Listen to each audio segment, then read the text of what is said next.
Surat breaking Sattadhar મામલે થયેલ ટિપ્પણી મામલે સુરતમાં વિરોધ. આપા ગીગાના ઉટલાના મહંત નરેન્દ્ર બાપુએ સત્તાધારના વિજય બાપુ પર કરેલા આક્ષેપનો મામલો સોશિયલ મીડિયામાં વાયરલ કરવામાં આવ્યો. ભજનનો એક વિડીયો. રાસ ગરબામાં વિજય બાપુ ગીતાબેનને ઈશારા કરતા હોવાના નરેન્દ્ર બાપુના આક્ષેપને લઈને ગુર્જર ક્ષત્રિય યુવા સંગઠન મેદાનમાં. નરેન્દ્ર બાપુએ જાહેર કરેલો વિડીયો 2 વર્ષ પહેલાનો હોવાની વાત. અગાઉ નીતિન ચાવડા અને વસંત ચાવડાની ઓડિયો ક્લિપ આવી હતી સામે. નરેન્દ્ર બાપુએ વિજય બાપુને લખેલા પત્ર મામલે પોલીસ મથકમાં કરવામાં આવી છે અરજી. હજી સુધી એફઆઈઆર ન થતા ગુર્જર ક્ષત્રિય યુવા સંગઠન રોષ. ભાવેશ ઠાક, ગુર્જર ક્ષત્રિય યુવા સંગઠન પ્રમુખ. 6 મહિનાથી આ સત્તાધારનું પિક્ચર કોઈ અસામાજિક તત્વો ઉતારી રહ્યા છે. જે મિલન બારોટ છે, મિલન બારોટ સત્તાધારની અંદર જે ધંધો કરતો હતો ને એનો એક ઓડિયો વાયરલ થયો છે, ત્યાંથી આ વિવાદ ચાલુ થયો છે. તો જે મિલન બારોટ છે, જે ગઈકાલે નરેન્દ્ર સોલંકીએ સ્વીકાર્યું કે આની પાછળ હું છું, તો આ મિલન બારોટ જ્યાંથી વિવાદ ઉત્પન્ન થયો એને એક વર્ષ તો અહીંયા ઓટલે રહ્યો છે. તો મારી એક વિનંતી હતી કે જ્યારે અમે આવેદનપત્ર આપ્યું ત્યારે અમે સ્પષ્ટપણે ગુજરાતના મુખ્યમંત્રીને સુરતના કલેક્ટર મારફતે કીધું હતું કે ષડયંત્રકારોના પર્દાફાશ કરો, ષડયંત્રકારોને બહાર લાવો. પરંતુ ષડયંત્રકારો આજે ખુલ્લા મેદાનમાં છે અને અમે જીવરાજ બાપુ અને જગદીશ બાપુના જે વ્યભિચારો ઉપર જે આરોપ લગાવવામાં આવ્યા હતા એના વિરુદ્ધ અમે પોલીસ કમ્પ્લેન્ટ પણ 3 પોલીસ સ્ટેશનમાં કરેલી છે.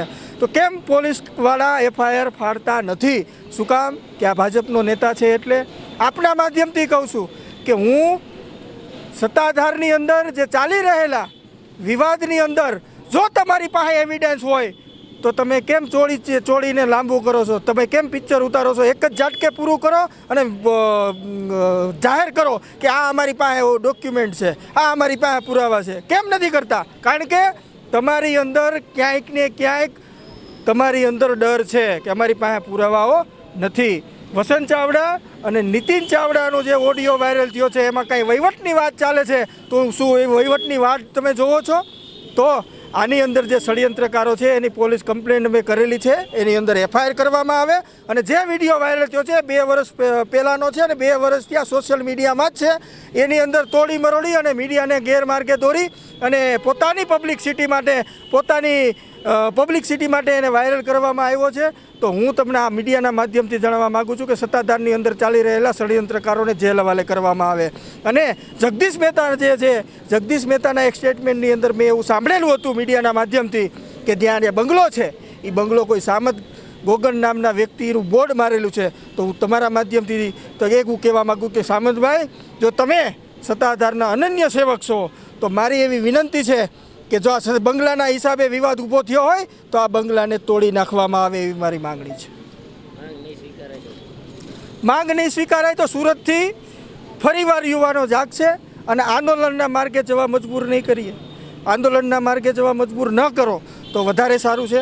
જો આનાથી કાંઈ પરિણામ નક્કર નહીં આવે, એફઆઈઆર નહીં ફાડવામાં આવી, આ વિવાદનો અંત આવવામાં નહીં આવ્યો અને જે ષડયંત્રકારો છે એ પુરાવા છે એના જે ટકોરા વગાડે છે એ પુરાવા જાહેર કરવામાં નહીં આવે તો સુરતની અંદરથી આંદોલન શરૂ થશે.